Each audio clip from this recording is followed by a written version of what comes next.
যে আয়াতটি আমল করতে পারলে আপনার টাকা পয়সার অভাব হবে না, আপনার রিজিকের অভাব হবে না, আপনি কোনো জায়গায় বিপদে আপদে পড়বেন না, আপনার দেখবেন টাকা পয়সা খালি আসতে আছে এবং রিজিকের কোনো অভাব হবে না ইনশাআল্লাহ।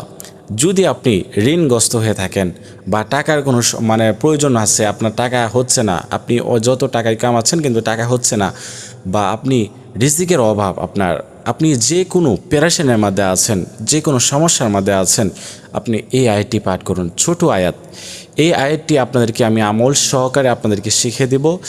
তো আয়াতটি হচ্ছে লা ইলাহা ইল্লাল্লাহুল হাক্কুল মুবিন, লা ইলাহা ইল্লাল্লাহুল হাক্কুল মুবিন।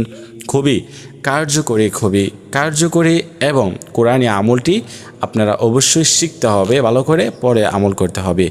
লা ইলাহা ইল্লাল্লাহুল হাক্কুল মুবিন, লা ইলাহা ইল্লাল্লাহুল হাক্কুল মুবিন, লা ইলাহা ইল্লাল্লাহুল হাক্কুল মুবিন।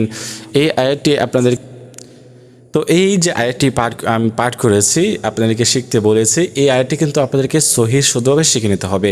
লা ইলাহা ইল্লাল্লাহুল হাক্কুল মুবিন, লা ইলাহা ইল্লাল্লাহুল হাক্কুল মুবিন। এই আয়াতটি আপনাদেরকে সহিহ শুদ্ধভাবে শিখে নিতে হবে। এখন আসেন আমলটি আমরা কোন সময় করব। এই আমলটি করব আমরা ফজরের পরে।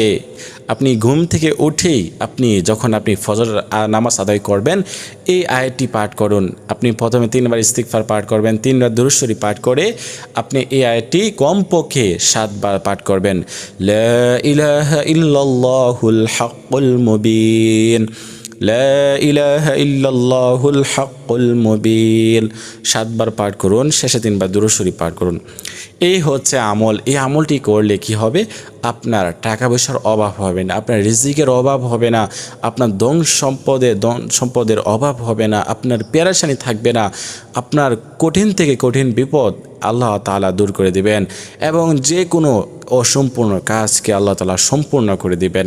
তো প্রিয় দিনী ভাই ও বোনেরা, আপনারা আজকে থেকেই এই বিশেষ কোরআনী আমলটি আপনারা করার চেষ্টা করেন।